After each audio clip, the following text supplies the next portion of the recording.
अस्सलाम वालेकुम viewers, welcome to fashion with my. कैसे हैं आप सभी? उम्मीद है आप सभी खैरियत से होंगे। तो आज स्क्रीन पर आप जो फ्रंट नेक देख रहे हैं, आज इसी की कटिंग, स्टिचिंग और ड्राफ्टिंग सीखेंगे। अगर आपको ये पसंद आया तो वीडियो को एंड तक ज़रूर देखें। और जो बिगनर्स हैं उनके लिए बहुत ही ईजी और बिल्कुल सिंपल सा नेक है, जो आप बहुत ईजी तरीके से अपने किसी भी बेसिक ड्रेस में बना सकते हैं। तो सबसे पहले मैंने पेपर को फोल्ड करा है और फोल्ड करने के बाद में हमें इस तरह से 3 इंच पे मार्क कर देना है फोल्ड साइड से।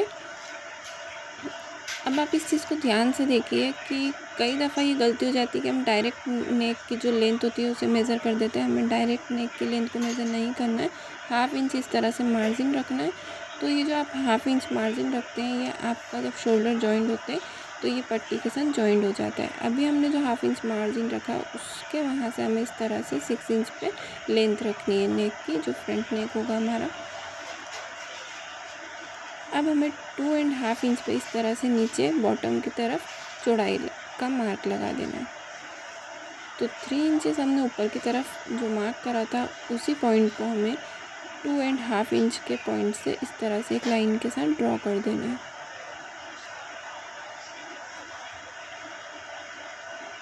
अब 1 इंच का हमें इस तरह से एक तिरछी लाइन ड्रॉ करनी है और ये जो लाइन आप ड्रॉ करेंगे, यहीं से हमें एक सिंपल सा कर्व शेप देते हुए एक नेक ड्रॉ कर देना है।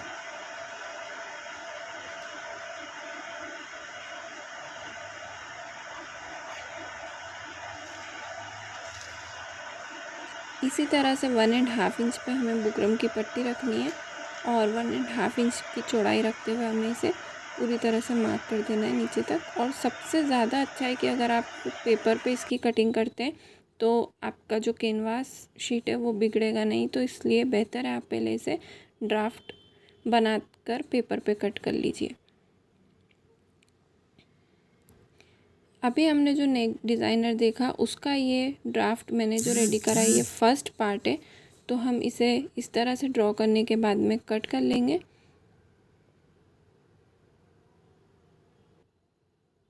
क्योंकि हमने इसे इस तरह से फोल्ड करके कट करा था, अब आप देख सकते हैं कि मैंने पेपर को लेंथ वाइज फोल्ड करा है ताकि मुझे पेपर की लेंथ ज़्यादा मिले, इसलिए आपको इस तरह से इसे फोल्ड करना है।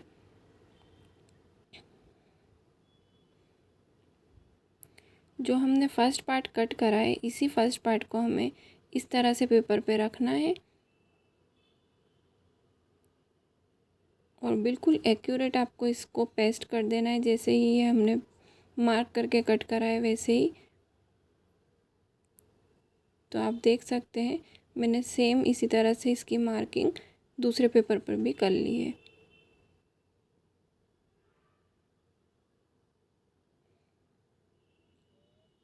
और जो शोल्डर के यहाँ का जो पार्ट रहेगा वहाँ पर भी हमें इसी तरह से मार्क करना है और बुकरम की जो पट्टी एंड हो रही है वो भी हमें पूरी तरह से मार्क करना है।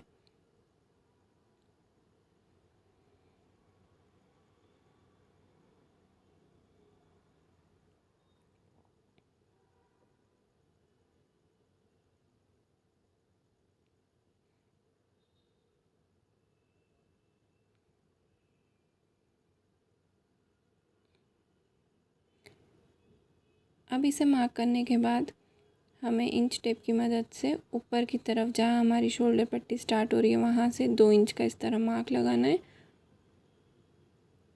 और ठीक उसी पॉइंट से हमें 1.5 इंच का मार्क लगाना है। तो आप ये जो देख रहे हैं ये वाली चौड़ाई, ये हमारे सेकंड वाले पार्ट की डिज़ाइन स्टार्ट होगी उसकी चौड़ाई है। अभी जो हमारा फोल्ड साइड है वहाँ पर हमें 1.5 इंच पे इंच टेप को इस तरह से फोल्ड करना है और फोल्ड करने के बाद हमें फोल्ड साइड पे रखते हुए मार्क लगा देना है। एक लाइन ड्रॉ कर देंगे और फिर फर्स्ट वाली जो लाइन हमारी जहाँ से हमारा नेक स्टार्ट हो रहा है उस लाइन पे इस तरह से इंच टेप को रखते हुए 11 इंच पे मार्क लगा देना है।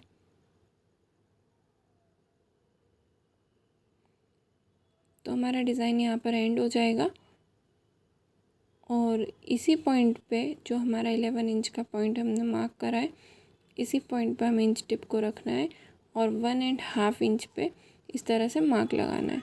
क्योंकि ये फोल्ड साइड है और जब आप इसे ओपन करेंगे तो 1.5 इंच ओपन होने के बाद 3 इंच हो जाएगा। इसलिए हमें सिर्फ मार्क लगाना है और ऊपर जो हमने फोल्ड करके 1.5 इंच का मार्क लगाया था वहीं से एक स्ट्रेट लाइन नीचे तक ड्रॉ कर देनी है।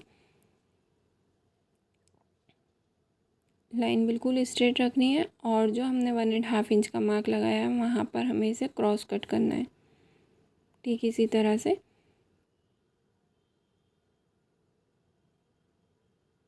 तो आप देख सकते हैं इस तरह से आपको एक तिरछी लाइन मिल जाएगी।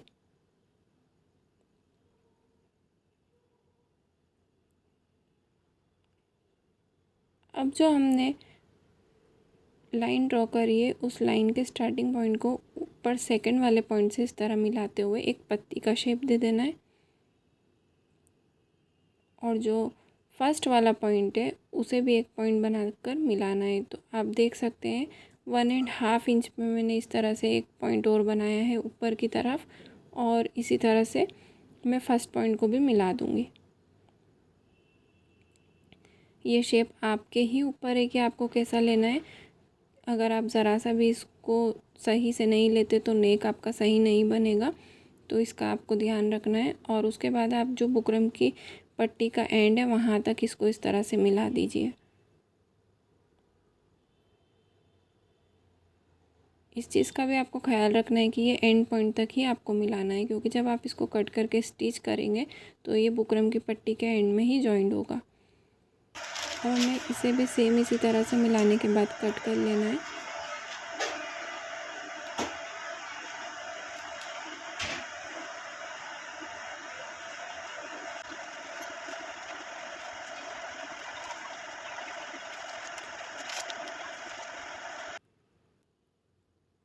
जो फर्स्ट पट्टी के ऊपर वाली लाइन बनेगी वो ऑलरेडी वी शेप में आ जाएगी, तो आपका neck V shape plus round shape दोनों शेप में ही रहेगा।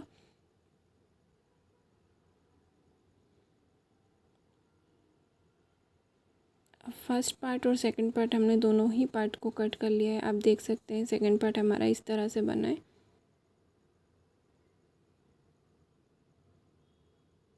अब हम इसे सेट करके देख लेते हैं कि ये एक्यूरेट मार्क हुआ है और बना है या नहीं। तो आप देख सकते हैं कि मैंने दोनों फर्स्ट पार्ट के नीचे सेकंड पार्ट की पट्टी को इस तरह से रखा है और सेंटर में बिल्कुल इस तरह हमें पट्टी को जॉइन करना है। और अब आप ये ध्यान से देखिए कि जो 2 इंच का मार्क हमने फर्स्ट वाले पार्ट पे लगाया था वैसे ही हमें इस तरह से मार्क लगा लेना है और इस तरफ भी हम इसी तरह से 2 इंच का मार्क लगाएंगे, क्योंकि जो 2 इंच का मार्क हमने लगाया है यहीं से हमारी ये वाली पट्टी इस तरह से जॉइंट होगी। और जब भी हम इस नेक को पूरी प्रॉपर तरीके से रेडी करेंगे तब हमें इसी तरह से इसे रेडी करके अटैच करना है। तो मैंने इसे कैनवास पे रख कर पेस्ट कर दिया है और फिर फैब्रिक पे पेस्ट कर दिया है। तो दोनों पार्ट्स मेरे रेडी हो चुके हैं और क्योंकि कपड़ा बहुत ज़्यादा लाइट कलर का था इसलिए मैंने इसमें डार्क पिंक कलर की पाइपिंग लगाई है जो रेडीमेड मिलती है बाज़ार में। तो इस तरह से सबसे पहले मैंने जो वी शेप है वहाँ पर इस पाइपिंग को जॉइन कर लेना है और उसके बाद मैं साइड में लगाऊंगी। तो जो मेरी कैनवास की बुकरम पट्टी उससे मैंने इतना हाफ इंच पे फैब्रिक एक्स्ट्रा लिया है ताकि जब मैं इसमें पाइपिंग अटैच करूँगी तो ये प्रॉपर परफेक्ट हो जाएगा। सेम इसी तरह मैंने बुकरम पट्टी जो फर्स्ट वाला पार्ट है उसे भी इस तरह से कैनवास को चिपकाने के बाद फैब्रिक को हाफ इंच एक्स्ट्रा लिया है। अब इसमें भी मैं इसी तरह से पाइपिंग को जॉइन करते हुए स्टिच कर दूँगी, तब ये पलट जाएगा, तब ये इस तरह से दिखेगा। और मेरे पास फैब्रिक कम था इसलिए मैंने बहुत सारे जॉइंट्स लगाने के बाद में इस तरह से वी शेप वाली पट्टी को जॉइन कर दिया और जो वी शेप बनाया था उसमें इस तरह कट लगा दिए स्टिच करने के बाद पाइपिंग को। अब जो मैंने जॉइन वाला फैब्रिक लिया था उसको इस तरह ऊपर रखते हुए फिर से स्टिच कर दूँगी और स्टिच करने के बाद जो एक्स्ट्रा फैब्रिक है उसे मैंने इस तरह काट दिया है और जो बिल्कुल वी शेप का पॉइंट है उसे भी मैंने कट लगाकर कट कर दिया है और एक्स्ट्रा जो आइट साइड है वो भी मैंने कट लगा दिए हैं और जो बचा हुआ एक्स्ट्रा फैब्रिक रहेगा वो भी मैं कट कर दूँगी। और इसे पलटाने के बाद मैंने ध्यान से देख लिया है कि पाइपिंग सही आई है या नहीं। तो आप देख सकते हैं कि मेरी पाइपिंग बिल्कुल सही आई है फिनिशिंग के साथ। अब जो बैक साइड में एक्स्ट्रा फैब्रिक है लेंथ वाइज उसको मैं काट दूँगी। तो पहले मैंने आइट साइड से प्रॉपर इसकी कटिंग कर ली है फिनिशिंग के साथ, और मुझे नीचे से इसको 3 कॉर्नर वाला रखना है, तो मैंने उसी तरह से इसकी कटिंग करी है। और मुझे साइड में भी इस तरह से पाइपिंग लगानी है, तो ये थोड़ा एक टफ़ काम है, इसीलिए मैंने इसमें पहले कट्स लगा लिए हैं और ये पीछे वाली पट्टी को कट कर दिया है। अब जो फ्रंट का फर्स्ट वाला पार्ट है उसे मैं इस तरह से पाइपिंग लगाने के बाद मेन फैब्रिक पे स्टिच कर दूंगी और एक्स्ट्रा फैब्रिक को निकाल दिया है। और फिर जो राउंड शेप देना है, इस वजह से मुझे, आप देख सकते हैं इसमें जो शल आ रहे हैं ये ना आए, इसलिए मुझे इसमें हल्के हल्के से कट्स लगाने हैं। मैंने कई दफ़ा अपनी पहले की वीडियोस में भी आपको बताया है कि अगर आप कट्स लगाते हैं तो आपके फैब्रिक में बिल्कुल भी शल नहीं आते। तो किसी भी तरह का घुमावदार फैब्रिक होता है उसको अगर आपको प्रॉपर स्टिच करना है तो इस तरह शल मिटाने के लिए कट्स लगाने पड़ते हैं और फिर एक ऊपर से इसमें स्टिच लगानी पड़ती है। अभी मैंने पाइपिंग को जॉइन कर दिया आइट साइड में और बिल्कुल इसकी पट्टी को रेडी कर दिया है। कुछ शेप अगर आपका कहीं से बिगड़ भी जाता है तो उसको आप इस तरह से एडजस्ट करते हुए नेक में स्टिच कर सकते हैं। तो मैंने आपको बताया था ऊपर आपको 2 इंच का स्पेस रखना है और उसके बाद में उसी तरह से इसको अटैच करना है। तो बिल्कुल सेंटर का ध्यान रखिए और ऊपर की तरफ जो हमने 2 इंच की मार्जिन रखी थी उस चीज़ का ख्याल रखते हुए हमें इसे अटैच करना है। और जब बिल्कुल आपका ये नेक सेट हो जाए तो आपको इसे पिन की मदद से अटैच कर देना है, ठीक इसी तरह।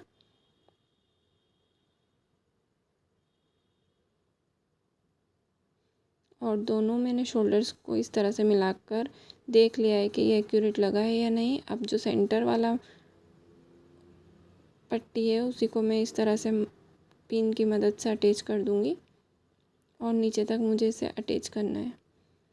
अब आप देख सकते हैं ये हैंगिंग वाली लेस जो मैंने मार्केट से परचेज़ करी है, इसी के मैंने हैंगिंग्स को इस तरह से अपने नेक के लिए डिज़ाइन बनाने के लिए यूज़ में लिए हैं। और इन हैंगिंग्स को कट करते हुए जो इसके थ्रेड है वो मैंने अपने 3 कॉर्नर में इस तरह से अटैच करें।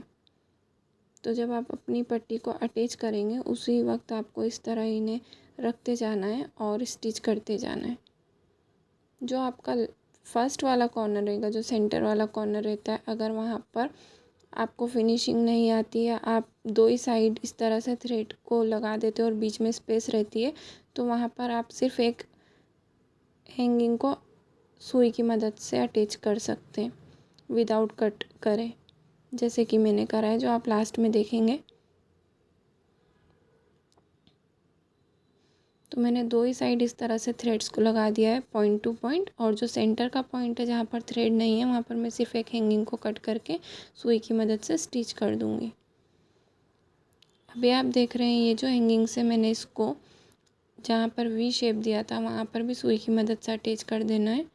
जैसे मैंने इसे करा है वैसे ही मैं एक हैंगिंग और सेंटर में भी जॉइन करूँगी। इससे आपकी ड्रेस में और ज़्यादा फिनिशिंग आ जाएगी और ये बहुत ही अच्छा दिखेगा।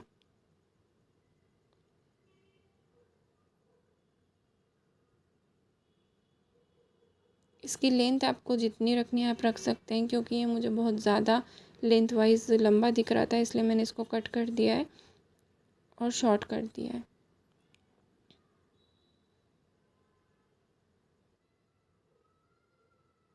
अब हम इसे पक्का कर देंगे और फिर आप देख सकते हैं कि मैंने इसको इतना कट कर दिया है, क्योंकि मुझे एक हैंगिंग और अटैच करना था। अगर आप चाहें तो एक भी लगा सकते हैं और अगर आप चाहें तो इसे 2 या 3 भी लगा सकते हैं।